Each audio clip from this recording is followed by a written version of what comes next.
Viewers, आप देख रहे हैं आर पार न्यूज 18 इंडिया पर, देश का सबसे ज्यादा देखे जाने वाला कार्यक्रम। इस समय की बड़ी ब्रेकिंग स्टोरी है। अशरफ की पत्नी को हिरासत में ले लिया है। अतीक अहमद का भाई है अशरफ और उसकी पत्नी है, उसकी पत्नी को हिरासत में ले लिया गया है और अशरफ के कुछ और रिश्तेदारों की भी तलाश है इस समय। यानी बड़ा जबरदस्त एक्शन हो रहा है। अतीक अहमद का भाई है, जैसा मैंने बताया आपको, अशरफ, और अशरफ की पत्नी को हिरासत में ले लिया है और खुद बरेली जेल में बंद है अशरफ। और किसके इशारे पर उमेश पाल हत्याकांड हुआ है, मिट्टी में मिलाने का काम जारी है।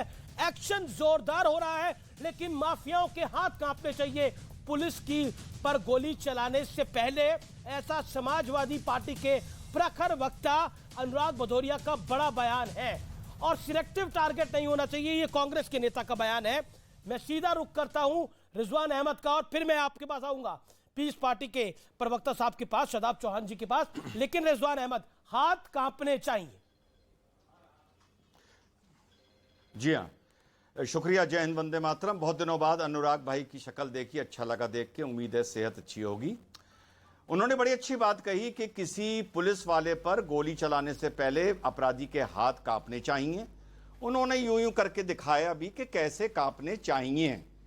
पुलिस की हत्या एक आम कत्ल से बतौर अधिवक्ता उसको ज्यादा गंभीरता से लिया जाता है, लेकिन एक शातिर अपराधी को, एक माफिया को लोकसभा का टिकट देने से भी पहले, उनके टिकट देने वक्त उनके हाथ भी यूं यूं यूं यूं यूं यूं कांपने चाहिए।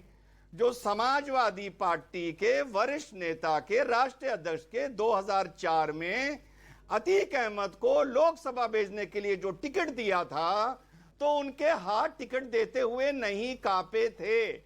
अगर उस दिन वो हाथ कांप गए होते तो शायद पुलिस वाले पर गोली चलती ना, और अगर चलती तो अपराधी के भी हाथ कांपते। अपराधी तो एक इंडिविजुअल है, उसे कानून का डर नहीं है, उसका क्या परिवार है, क्या बैकग्राउंड है, मौत से नहीं डरता है। अरे तुम तो एक राष्ट्रीय पार्टी के सम्मानित नेता हो, रक्षा मंत्री रह चुके हो, इतना बड़ा कद है। जब तुमको पॉलिटी और पॉलिटिक्स और तमीज नहीं है कि किसको टिकट देना है, तो उस अपराधी से क्यों उम्मीद करते हो कि उसके हाथ कांपें? नंबर पहली बात। दूसरी बात, एक फोटो आ गई अखिलेश यादव जी की अतीक अहमद के किसी गुर्गे के साथ, तो भाई बड़ा हल्ला मचा हुआ था। मैं कहता हूं इसमें हल्ला मचाने की क्या बात है? जब उस गुर्गे के सरदार को हमने लोकसभा भेज दिया, जब उस गुर्गे की सरदार की फोटो लोकसभा के न्याय के और लोकतंत्र के मंदिर पर खिंची हुई है, तो उसकी गुर्गे की फोटो किसी के भी साथ खिंच जाए तो क्या फर्क पड़ता है? दूसरी बात। तीसरी बात, बीएसपी के यहां वक्ता नहीं बैठे हैं, अजीब माजरा है साहब, अजीब।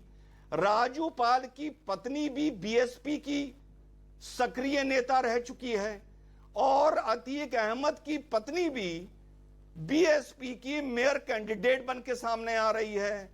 और वो मायावती जिन्होंने जाके राजू पाल की पत्नी से कहा था कि मैं इसको मट्टी में मिला दूंगी, वो ही अतीक अहमद की पत्नी को मेयर का टिकट दे रही है और ये कह रही है कि अगर कत्ल में अतीक की बीवी का नाम आया, सुनिए, वो ये नहीं कह रही कि अतीक का नाम आया, अगर बीवी का नाम आया तो मैं मेयर इलेक्शन से उसका नाम विड्रॉ करवा दूंगी।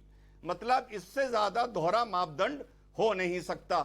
लेकिन इतनी बात जरूर कहूंगा अमीश भाई, जो पिछले 21 दिन में मुख्तार अंसारी के बेटे और उनकी बहू के किस्से सामने आए हैं, और आज जो ये किस्सा प्रयागराज में हुआ है, मानिए या ना मानिए, एज अ पॉलिटिकल कमेंटेटर बता रहा हूं, मेरा विश्वास हिला है।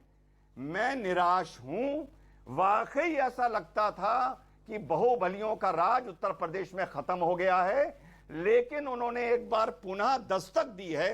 और ये मानिए ना मानिए, ये योगी जी के लिए एक चुनौती है 2024 से पहले।